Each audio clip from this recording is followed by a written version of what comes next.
예수님과 함께하면 마음이 평안하다 그렇게 이야기하는데요.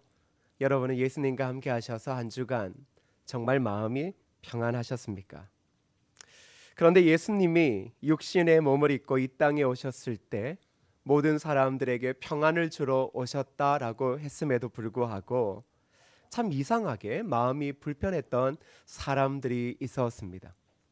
그들은 대제사장, 바리새인, 사두개인과 같은 종교 지도자들과 그리고 이스라엘 공동체의 정치 지도자들이었습니다. 그들은 누구보다 하나님을 잘 믿는다라고 자부하는 사람들이, 그리고 메시아를 소망했던 그들은 왜 예수님께서 이 땅에 오시자 오히려 평안과 기쁨이 아니라 그들은 마음의 불편함을 그들은 겪게 되었을까요? 왜냐하면 그것은 주님의 행동에서 볼 수 있는 것 같습니다. 주님은 이 땅에 오셔서 그들의 마음에 갑자기 불을 지르십니다. 어떤 불을 지르느냐 그러면 그들이 만들어 놓고 정해 놓은 율법의 틀, 그로 인해 선한 사람, 악한 사람, 믿음이 좋은 사람, 나쁜 사람을 규정해 놓고 생명을 살리기보다는 생명을 죽여가면서도 법과 그들의 율법만을 지키려고 했던 그들의 악한 본성에 예수님께서 불을 던지신 겁니다. 저와 여러분도 예수 그리스도를 따르고 있습니다. 그리고 제자라고 이렇게 칭합니다. 그런데 우리는 제자 중에서도 좋은 제자, 나쁜 제자 이런 것들을 규정하는 것을 즐겨 합니다. 그런데 그걸 잘 생각해 보면 주님의 가르침, 하늘나라의 가르침은 아닌 것 같습니다. 도대체 우리가 얼마나 사람에 대해서 많이 알기에 하나님처럼 사람의 그 중심을 판단할 수 있겠습니까? 우리의 마음이 불편하게 되어지는 것도 내가 가진 작은 틀에 대한 도전들이 있을 때입니다. 사람은 자기가 만들어 놓은 것을 누가 무너뜨리려고 하는 것을 원래 용납하지 않습니다. 그건 우리 또한 동일합니다. 그럴 때는 마음이 불편합니다. 불편만 합니까? 잠이 오지 않고, 그리고 문득 예수를 믿는 사람이기에 하나님의 뜻이 있나 싶어 잠시 자신을 돌아보다가도 내 생각이 맞기에 결국은 내 생각에 대해 도전하는 자들을 결국은 이단을 대하듯 대하고 말더라는 겁니다. 그런데 그렇게 행동하고 내가 이기면 잠을 편히 자야 하는 것 아니겠습니까? 그런데 잠을 편히 자지 못하는 이유가 있다면 무엇이겠습니까? 그건 내가 생각하고 내가 붙잡고 있는 것이 잘못된 것이라는 것을 알기 때문입니다. 우리는 소중한 것을 지켜야 합니다. 여러분에게 소중한 것이 무엇인지 정확히 모르겠지만 그것이 소중하다면 우리는 분명 지켜야 합니다. 가정일 수도 있고 교회일 수도 있고 자녀일 수도 있고 나라일 수도 있습니다. 이 모든 것들은 저와 여러분에게 정말 필요하고 소중한 것입니다. 그런데 하나님은 성경에서 우리에게 그 모든 것들이 중요하니 그것들을 다 지키라 이렇게 이야기하지 않으시고 그저 우리의 삶에 소중한 것이 있으니 그것은 마음이다. 그래서 그 마음을 지키라 이렇게 말합니다. 마음과 나라와 교회와 자녀는 어쩌면 이 꼴이 될 수 없는 것입니다. 왜냐 그러면 모든 것이 마음에서 시작되기 때문입니다. 위대한 역사라는 것도 잘 생각해 보면 한 사람의 마음에서 시작되어졌고 불행한 역사라는 것도 결국 한 사람의 마음에서 시작되어졌습니다. 한 사람의 마음에 품은 것을 다른 사람들과 나눔으로 엄청난 일들이 일어나고 있습니다. 그것은 가히 상상할 수 없는 엄청난 결과를 우리의 삶에 가져온다는 사실을 우리는 역사를 통해 그리고 우리의 경험을 통해 정말 잘 알고 있습니다. 우리가 한 가지 생각해 볼 수 있는 것은 바로 마음이 불편하게 되어지는 상황입니다. 사람들은 특별히 예수님을 믿는 사람들은 평안해야 하는데 평생토록 마음이 불편해하는 상황들을 더 오래도록 경험하더라는 겁니다. 그 왜 그럴까요? 좋은 말로 고난이라 치부할 수도 있겠지만 그건 고난인 것도 아닌 것 같습니다. 다름 아니라 내 마음에 계산하려고 하는 마음이 있기 때문일 겁니다. 제자들이 예수님께 우리가 주님의 이름으로 가게 되면 사람들이 우리를 죽이려고 할 텐데 어떻게 하면 좋겠습니까? 라고 묻습니다.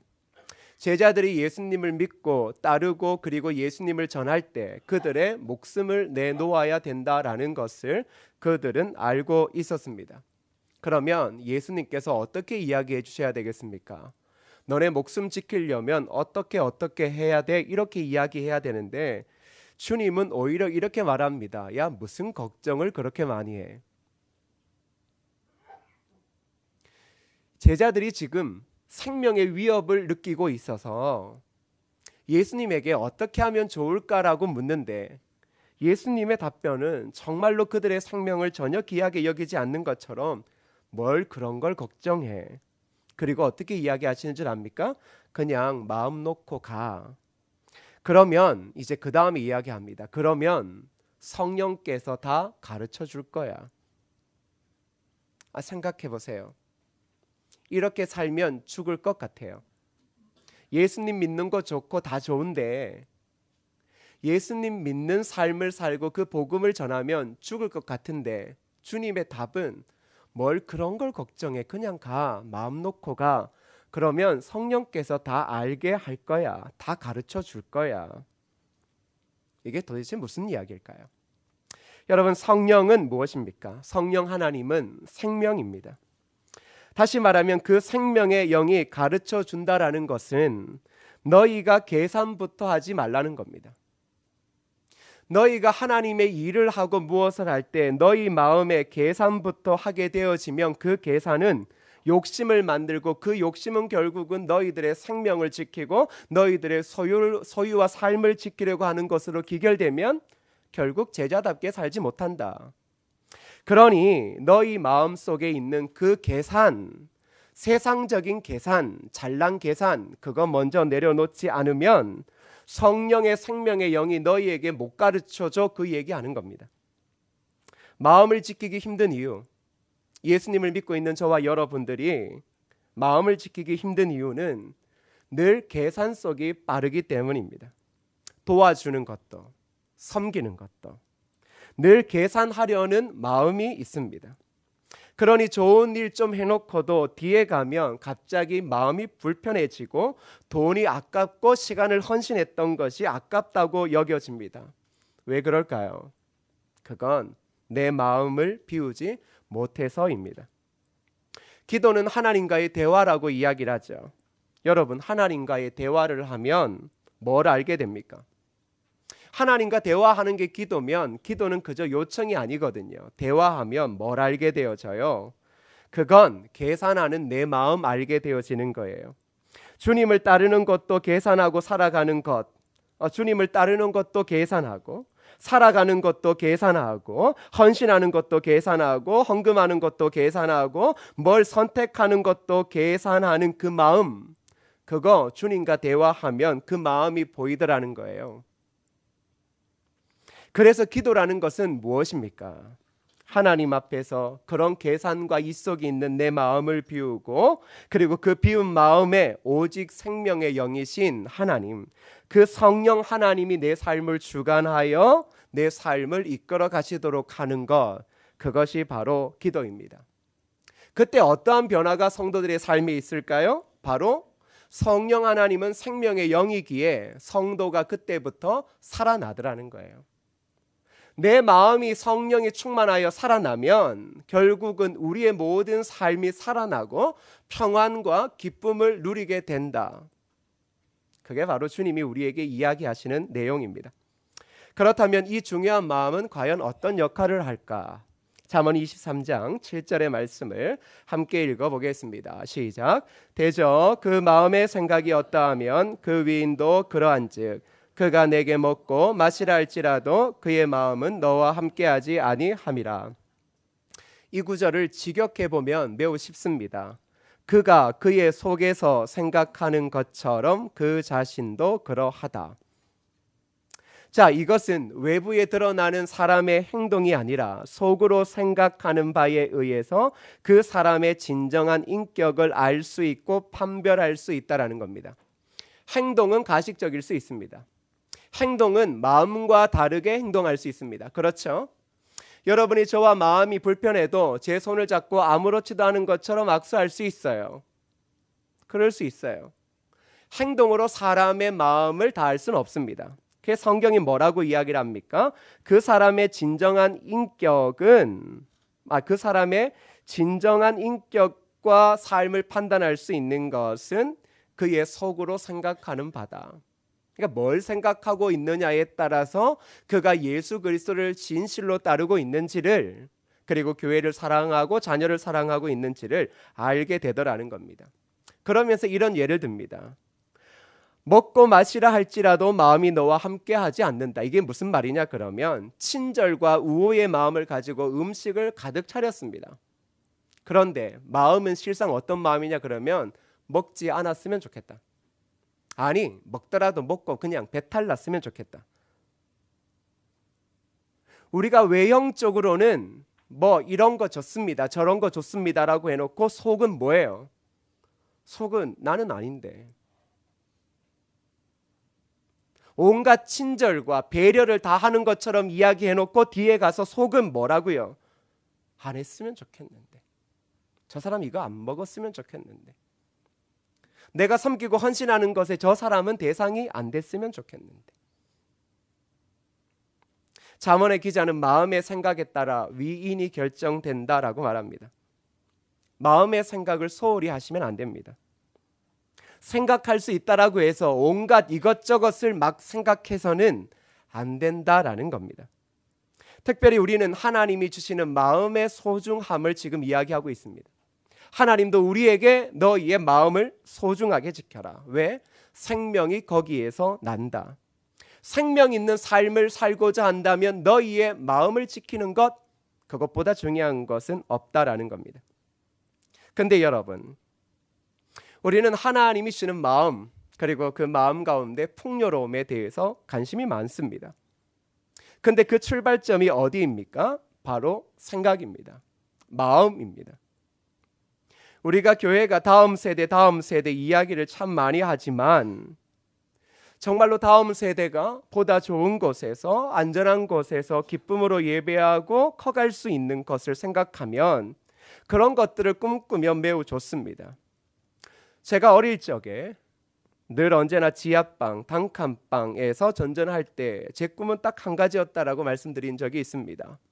그건 그저 좋은 집, 주인집에 눈치 보지 않는 집, 그래서 대문으로 들어가지만 옆길로 들어가서 뒤로 들어가는 그 집에서 한 번은 떠나고 싶다.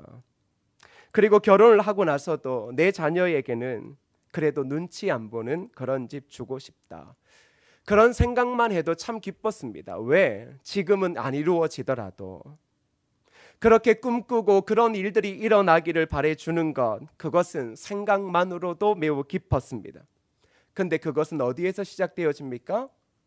자녀를 향한 아비의 마음에서부터입니다. 다음 세대 이야기를 하고 있지만 우리는 그 다음 세대가 얼마나 풍요로움에 있게 되어질지에 대한 생각을 잘하지 않습니다. 그저 우리가 어려웠던 시절 오래 참고 힘겹게 살아왔으니 너희도 그렇게 살면 좋겠다, 그게 인내다, 그렇게 가르치고 싶으실 수도 있겠지만, 그러나 그것조차도 무엇입니까? 자녀가 풍요하게 되어졌으면 좋겠다입니다. 우리의 자녀들을 한번 생각해 보십시오. 늘 언제나 우리가 자녀들에게 지금 해준 것, 교회 리모델링 좀 해주고 유초등부실에 음식 냄새 나서 큰 간판 칸막이 하나 막아 놓은 것, 그리고 아이들이 갈 곳이 없어서 도로에 띄어놓으니 고작 구청의 이야기에서 과속 방지턱 하나 세워놓은 것, 그게 다입니다. 우리는 아이들이 어떻게 풍요롭게 뛰어놀지에 대한 관심은 그렇게 없습니다. 왜? 내 자녀가 다 커서 다 나가 있거나 그리고 다 교회를 떠나가 있으면 내 자녀와는 전혀 상관없는 교회일 수 있습니다. 그런데 우리는 부모 아닙니까? 그래서 그 아이들이 꿈꾸고 그 아이들이 마음껏 뛰어놀 수 있는 것, 그것을 위해서 우리는 무엇이라도 내어놓으면 좋겠다. 그 마음, 그 생각. 그래서 다음 세대 이야기하는 것 아니겠습니까? 오늘 공동회를 합니다. 다른 것 아닙니다. 뭐 교회 건물이 위험하다. 아니요. 세상에 가장 하찮은 논의가 우리의 치부를 드러내는 겁니다. 이미 우리의 치부는 드러났습니다. 근데 그런 것 때문에 뭘 하자? 우리 유치한 사람 아닙니다. 우리 유치하게 그런 거 가지고 왈가불가하고 그런 명목 가지고 목사가 뭘 하고 장로님들이 뭘 한다?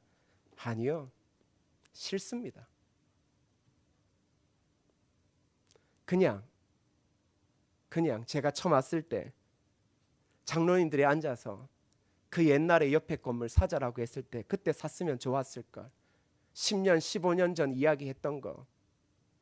이분들 돌아가시고 70, 80 되신 분 20년 뒤에 돌아가시면 그때 지금 여기 있는 청년 30대 집사님들 그분 50대에 똑같이 우리처럼 이 자리에 앉아서 그때 장로님들이 샀으면 결정해 줬으면 이게 반복되어져서는 안 되지 않겠습니까? 우리가 대단한 영광을 누리고 대단한 부흥을 이루려고 없는 돈 모아가고 땅 팔고 65년 된 역사 이 자리를 그냥 훌훌 털고 떠나려고 하는 어리석은 사람 어디 있겠습니까? 마음이 미어지고 아프고 죽을 것 같고 내 평생 젊은 시절을 다 들였던 이곳을 누가 쉽게 놓을 수 있겠습니까? 그런데 저는 오히려 힘들어도 그 결단을 지금 할 수 있는 게 더 감사한 것은 아닌가 싶습니다. 그저 내 때가 아니라 내 때가 지나가서 그 다음에 뭘 하든지 좋겠다라고 이야기하실 수도 있겠지만 그런데 그렇게 해서 세월을 5년, 10년, 20년 또 허송해서 저도 내려놓고 여러분도 내려놓을 시점에 그저 우리의 후손들이 또 앉아서 동일한 아픔을 겪고 그런 이야기들을 하는 것, 그건 우리가 그들을 위해서 꿈꾸고 그들이 풍요로운 삶을 꿈꾸기보다는 우리의 마음에 계산이 훨씬 더 많기 때문에 못하는 걸 겁니다. 제 말을 용서하십시오. 목사가 무엇인가를 하려고 아니요. 목사는 안 하는 게 가장 좋습니다. 아무것 안 해도 욕하고 무엇인가 좀 하려 그래도 욕하지 않습니까? 세상 아무것도 안 하고 있으면 좋습니다. 그런데 아이들이 뛰어놀고 어른들이 맨날 무릎 부여잡고 힘들어 죽겠다라고 하는데 도대체 이런 것들을 언제까지 우리가 외면하겠습니까? 그래서 꿈꾼 거 아닙니까? 교회를 짓든지 뭘 하든지 어른들이 엘리베이터 타고 올라와서 따뜻한 방에 앉아서 마음껏 이야기하시고 교회에 머물다 가시고 아이들은 마음껏 안전한 곳에서 뛰어놀며 있는 것, 그 작은 꿈 꾸고 지금까지 온 것 아니겠습니까? 생각은 작습니다. 그리고 생각은 언제 이루어질 줄 모릅니다. 그런데 성경 말씀을 보면 그것은 참 위대하다라고 이야기를 합니다. 처음에는 작지만 나중에는 점점 커집니다. 작은 생각은 작은 씨앗과 같습니다. 그래서 관심을 가져주면 점점 자랍니다. 기도와 묵상으로 물을 주면 나중에 점점 커져 그 생각이 현실로 나타납니다. 곧 생각이 현실이 되는 것입니다. 다시 말하면 생각은 우리의 현실을 창조하는 것입니다. 지금 저와 여러분이 겪고 있는 이 현실은 우리 과거의 생각의 결과입니다. 제임스 알렌은 이런 말을 했습니다. 좋은 생각과 행동은 결코 나쁜 결과를 낳을 수 없다. 나쁜 생각과 행동이 결코 좋은 결과를 낳을 수 없다. 물론 생각하는 것이 다 현실로 나타난다 이런 이야기하고 싶은 것 아닙니다. 그러나 잘 생각해봐도 우리가 생각하고 관심하고 꿈주고 끊임없이 그것을 생각했던 것들이 현실로 나타나는 것을 봅니다. 사람들이 누리는 모든 풍성함, 그것은 바로 우리의 마음의 생각에서부터 시작되어졌음을 잊지 마십시오. 벤저민 디즈레일리는 위대한 생각을 길러라. 우리는 어떤 일이 있어도 생각보다 높은 곳으로 오르지 못한다. 다시 말하면 우리의 환경이라는 것도 결국은 생각의 문제일 수 있습니다. 생각이 낮으면 아무것도 뛰어넘지 못합니다. 그러나 생각이 높고 보는 시야가 넓고 풍성함을 꿈꾼다면 그들은 결국은 더 높은 곳을 오를 수 있다라는 말일 겁니다. 성경은 우리의 마음을 지키라고 이야기하면서 우리의 위대한 생각을 그 예수 그리스도에게 뿌리 내려 하나님의 약속을 붙잡고 믿음의 위대한 생각을 기르라고 이야기를 합니다. 사람들은 결과를 바꾸고 싶어 합니다. 저도 그렇습니다. 가끔 나이가 드신 분들에게 과거로 돌아가면 언제 쪽으로 돌아가고 싶습니까? 라고 하면 대부분의 어른들이 다시금 중고등학교로 돌아가고 싶다라고 이야기하시는 분이 많습니다. 왜냐 그러면 그때 가서 제대로 공부를 다시 하면 내 인생이 조금 달라지지 않았을까요? 그렇습니다. 이미 만들어 놓아진 결과, 그건 우리의 과거의 생각 때문이었을 겁니다. 누군가에게 핑계를 대고 싶고 나라에 대해서 이야기를 하고 싶지만 우리는 그렇게 이야기할 수 없습니다. 내가 가진 한계, 내가 가진 생각이 지금의 저와 여러분들을 있게 한 것이니까요. 근데 사람들은 그래서 변화를 주고 우리 자녀들의 삶에는 새로운 결과를 맞이하기를 원합니다. 그런데 안타까운 게 뭔 줄 아십니까? 원인과 같은 생각을 바꾸려고 하지 않습니다. 달라지는 건 좋은데 내 생각은 바꾸지 않으려고 하면서 다른 결과를 기대합니다. 다른 결과, 다른 미래를 꿈꾸고 있다면 그것은 다르게 생각해야 됩니다. 예수님께서 우리에게 이야기하는 것이 너희의 그 입속에 있는 그 생각으로는 예수의 제자의 삶, 평안함, 기쁨의 삶을 살 수 없다. 그렇게 이야기하고 있습니다. 존 맥스웰은 이런 말을 합니다. 사람들이 꿈을 이루지 못하는 한 가지 이유는 그들이 생각을 바꾸지 않고 결과를 바꾸고 싶어 하기 때문이다. 그렇게 말했습니다. 생각 잘 안 바뀝니다. 그래서 여러분 죄송하지만 자신의 생각을 절대 놓지 않는 사람들을 가리켜 아이들이 쓰는 비속어가 있습니다. 뭐라 그런지 아십니까? 용서하십시오. 꼰대라고 그럽니다. 대화가 안 됩니다. 대화가 안 돼요. 자신이 생각하고 자신이 믿는 것만 다예요. 그러니 대화가 안 되는 사람이 도대체 어떻게 무슨 일을 하겠습니까? 사람들은 생각을 바꾸려 하지 않습니다. 그 이유도 실패에 대한 두려움, 여러 가지 염려가 있기 때문이죠. 그래서 예수 그리스도께서 우리에게 뭐라고 이야기를 합니까? 그리스도인이 그런 이속을 가지고 계속 살면 너 그 자리에서 한 발도 앞으로 나가지 못해. 그렇게 말하는 겁니다. 사랑하는 여러분, 마음의 중요성을 놓지 마십시오. 우리의 마음의 정원을 가꿀 줄 아는 것이 바로 그리스도인의 지혜입니다. 우리의 마음은 생명의 근원이 있는 곳이지만 동시에 만물보다 부패한 곳이 들어 있는 것입니다. 그러기에 여러분의 마음의 증언에 부패한 것들, 그런 것들을 자꾸 넣는 어리석은 일, 그리고 그런 자리, 여러분 왜 자꾸 가려 하십니까?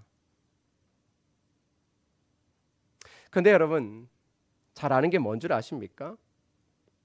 좋은 마음 아무리 많아도 안 좋은 마음의 이야기 들으면 좋은 마음을 이야기했던 천이 있어도 안 좋은 마음 이야기했는 한 사람 때문에 그 천의 소중함과 기쁨을 잃게 되는 게 사람입니다. 그래서 빌립보서 2장 5절에 우리에게 매우 중요한 말을 한 가지 합니다. 함께 읽어볼까요? 시작. 너희 안에 이 마음을 품으라. 곧 그리스도 예수의 마음이니. 그렇습니다. 아무리 옆에 좋은 사람이 천이 있고 많이 있으면 뭐 하겠습니까? 우리는 작은 말 한마디에 쉽게 넘어지는 사람인데요. 그래서 예수님께서 우리에게 말합니다. 그렇지, 원래 너희가 그런 거야. 그러기에 이제 그 마음 다 내려놓고 예수의 마음 품어.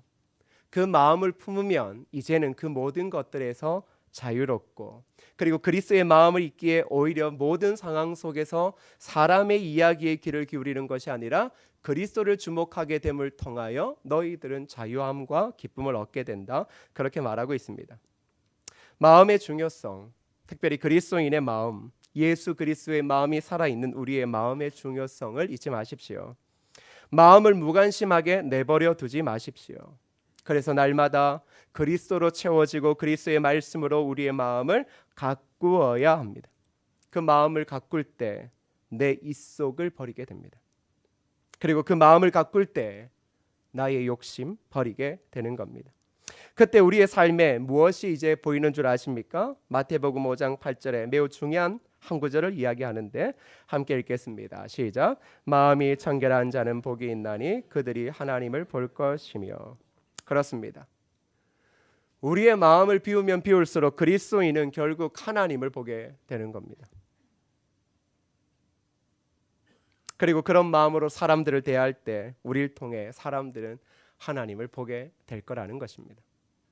하나님을 찾고 있지 않습니까? 교회의 영광을 우리가 노래할 때도 그렇습니다. 왜 교회의 영광입니까? 그 교회에는 바로 하나님이 존재하기 때문입니다. 그 하나님이 교회 공동체와 온 세계 가운데 그리스도인을 통하여 하나님의 아름다운 형상이 그들의 섬기고 낮아지고 그리고 오직 성령으로 채워진 그들의 마음을 통해 드러나는 삶, 그걸 통해 드러나는 것이죠. 사랑하는 여러분, 저와 여러분들은 드러내야 될 분이 하나님이지 저와 여러분의 그 생각도 그 의지도 아닌 것 같습니다. 그래서 우리는 계속 하나님을 쳐다봐야 되는 겁니다. 하나님을 쳐다봐야 문제를 해결하고 하나님을 쳐다봐야 내가 제자의 길을 걸어가고 하나님을 쳐다봐야 사람들이 나를 봐도 아, 하나님 보는 것 같구나라고 느껴지게 되어지는 겁니다. 사랑하는 여러분, 그것이 주님을 따르는 겁니다. 그리고 그렇게 주님을 따를 때 생명의 영이신 성령께서 우리의 삶에 날마다 생명의 물을 흘러 넘치게 하셔서 그제서야 우리의 삶이 생명의 역사를 만들어내게 하실 것이고 저와 여러분이 서는 그곳은 어디든지 오직 사람을 살리고 사람을 위로하는 예수 그리스도의 그 구속의 은혜가 드러날 것입니다. 사랑하는 성도 여러분, 우리가 왜 교회에서 자꾸 마음이 힘들 필요가 어디 있겠습니까? 저와 여러분 세상살이도 힘들고 욕도 많이 얻어먹는데 교회에서는 안 그랬으면 좋겠습니다. 교회에서는 사람에 대한 헛된 생각, 추론, 있지도 않은 것들을 가지고 자꾸 이야기하지 않았으면 좋겠습니다. 그러면 오래 버티기가 어렵습니다. 오래 버티기가 어려우면 그때는 하나 둘씩 무너질 수밖에 없는 겁니다.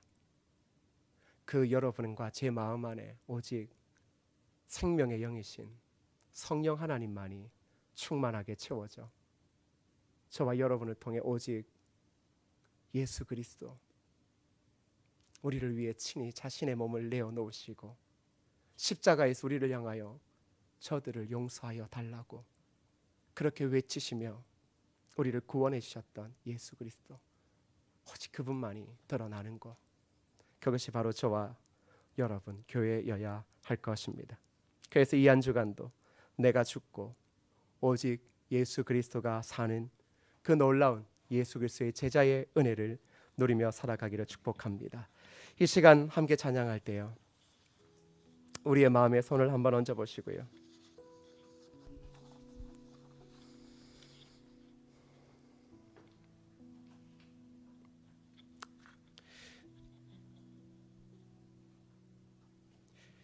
우리의 연약함을 아시는 분, 내 마음을 아시는 분은 하나님밖에 없네요. 그래서 찬양하실 때 하나님 힘주셔서 내 마음을 고치고 때로는 잊혀버리고 숨겨놓았던 그 상처를 만지셔서 나를 위로하시고 내가 오직 성령의 영으로 날마다 생명의 삶 그리고 기쁨을 누리며 살아가는 그 삶을 살게 하여 달라고 이 찬양 부르고 말씀 붙잡고 한번 기도했으면 좋겠습니다.